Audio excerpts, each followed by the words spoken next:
Olá, graça e a paz do nosso Senhor Jesus Cristo esteja com todos. Estamos chegando aí ao nosso 13º dia do propósito em Zacarias e como de praxe estou com a Bíblia aqui na mão e o tema de hoje, da palavra profética para hoje é eliminando os ídolos e os falsos profetas. E mais à frente, nenhum pastor que é ferido por Deus. Bom, de novo, pela segunda vez nesse tempo de propósito em Zacarias, o Senhor está falando fortemente aqui pela tua palavra de que Ele vai fazer juízo contra os idólatras, vai fazer juízo contra os falsos profetas e vai fazer juízo para tirar todo pecado e toda impureza. E aqui o nome que é dado a Deus é Senhor dos Exércitos. Quer dizer, está falando de uma fonte purificadora que indica, por um lado, a abundância do perdão, que é próprio de Deus, mas também indica que Ele tem na sua mão o cetro da justiça, tá? Estou com a Bíblia aqui observando isso. E isso aqui também nos faz entender de que o Senhor Deus não se agrada de falsa profecia, Ele não se agrada a quem cultua deuses falsos, idolatria, e Ele não se agrada dos falsos discursos e das palavras e das falas que vão induzir e enganar as pessoas. Muito comum naquele tempo, comum nos dias atuais. Hoje está muito forte. Eu de novo estou falando isso muito esses dias. Cuidado com a internet. Cuidado com o que você escuta na internet. Cuidado com quem fala fora da palavra de Deus. A palavra de Deus, vou voltar a repetir, é a nossa única regra de fé e prática. Eu vou repetir, única regra de fé e prática. Então, cuidado, tá muito complicado, tá? Eu tô vendo aí coisas assim muito complexas e aqui Deus está fazendo juízo de novo sobre isso aqui no texto. Então, tá dizendo mais o que aqui, ó? Provavelmente, né, ele tá fazendo um juízo muito forte contra aqueles sacerdotes e profetas que profetizaram por Baal naquele tempo e que continuam profetizando hoje, tá? Não mudou não. E aí ele afirma que a idolatria que eles promoveram não vem da parte de Deus. Tá aí principalmente no versículo 6. Versículo 6. Muito bem. Outra coisa importante é que Deus vai falar aqui que vai fazer um julgamento separando os verdadeiros fiéis dos falsos. Está aí no versículo 8, tá? Que é um tema muito profético, já indicando aqui o tempo do julgamento de Deus, o grande trono branco, que diz que vai separar os dele e os que não são deles. E Jesus vai repetir isso depois lá, chamando joio e trigo, que vai ser separado. Então, as ovelhas verdadeiras serão separadas das falsas ovelhas. Deus aqui vai distinguir os humildes dos orgulhosos. Então, nós temos que estar atentos. Nós estamos vivendo um período de pré-arrebatamento. Nós estamos vivendo um período de dores. A gente precisa ficar atento aos sinais de Deus. O Covid é um sinal de Deus. Outras coisas estão acontecendo. Os tronos de algumas Babilônias religiosas caindo, pastores sendo desmascarados, né? Quando eu digo pastores, eu estou falando de uma maneira geral, tá? Incluindo todo tipo de igreja. Então, isso é muito forte.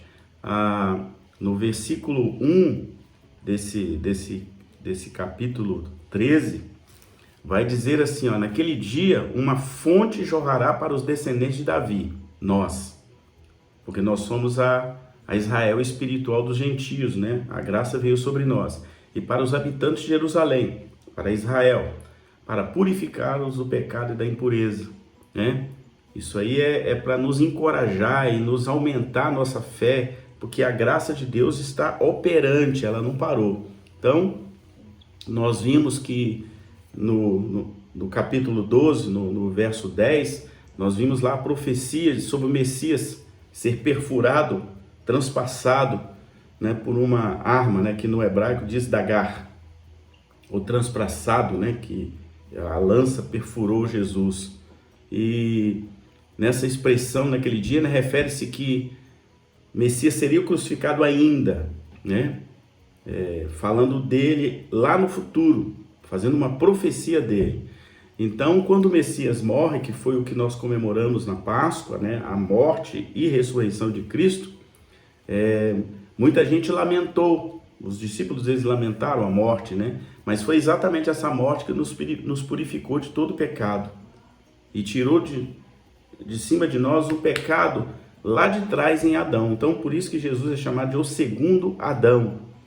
Aqui nos versos 2 a 4, o Senhor dos Exércitos, né, dá uma raspada assim em coisas imundas, nas coisas extraviadas, né? E diz que eles serão cortados da terra. Aí, de novo, faz aquela conexão com Jesus falando do joio e do trigo, que eles vão ser cortados juntos, um será lançado fora e o outro será colhido, tá?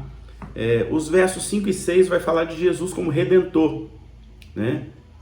Aquele que faz a redenção dos nossos pecados, né? Que pega todo o nosso sofrimento e transforma ele em bênção, né? Lá na Jerusalém espiritual. Então, é um texto que nos leva a entender de que precisamos ficar agarrados com Deus, precisamos colocar a nossa casa em ordem. Eu vou repetir isso de novo também, colocar a nossa casa em ordem, acertar. Deus está fazendo um alinhamento muito forte de governo nesse tempo, tá? Eu não posso afirmar nem que está e nem quando, porque isso não cabe a mim, mas a gente percebe uma preparação para o anticristo, né? Eu preguei no último domingo e falei que tem crente, tem muita gente que num período de desespero desse do Covid, e se Deus apertar ainda mais as torneiras, é capaz se alguém chegar e falar assim, para você comer, eu preciso colocar um chip em você, ele vai deixar, porque ele vai estar tão desesperado que vai perder a fé. E de novo eu falo, o justo vive pela fé. Então, a gente precisa prestar bem atenção em tudo que está acontecendo. Você precisa prestar atenção, meu irmão e minha irmã, que está fazendo esse propósito comigo. Fica ligado, tá? Tem muita coisa acontecendo, tem muitos sinais acontecendo na terra, tá? Tem muitos sinais acontecendo na igreja. Então, a gente tem que ficar atento, muito atento, e não perder a nossa fé sob nenhuma hipótese, tá? Então, guarda aí, ó, desperta, né? Ó espada contra o meu pastor e contra o homem que é meu companheiro, diz o Senhor dos Exércitos, fere o pastor e as ovelhas ficarão dispersas, mas eu volverei a mão para os pequeninos. Em toda a terra, diz o Senhor, 2/3 delas serão eliminados e perecerão, mas a terceira parte restará dela. Lembra daquela visão dos 144 mil? Pois farei passar a terceira parte pelo fogo, ó o fogo aí, e a purificarei como se purifica a prata e a provarei como se prova o ouro. Ela invocará o meu nome e eu a ouvirei e direi, é meu povo, e ele dirá, o Senhor é meu Deus. Então, Deus está dizendo o seguinte, fica comigo, eu sou o teu Deus, fica comigo, não se apavore e nem saia da minha presença. Então, que esse tempo de oração possa ser um tempo de bênção para a tua vida, um tempo de aprendizado, um tempo de conhecimento. Ontem nós pregamos, fica no quarto. Então, se você está em casa, fica no quarto. Vá para o secreto e vai aprender de Deus para que Ele possa te abençoar e te garantir. Que Deus te abençoe. Amanhã é o nosso último dia do propósito.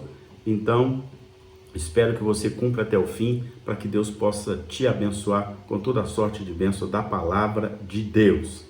Amém e até amanhã.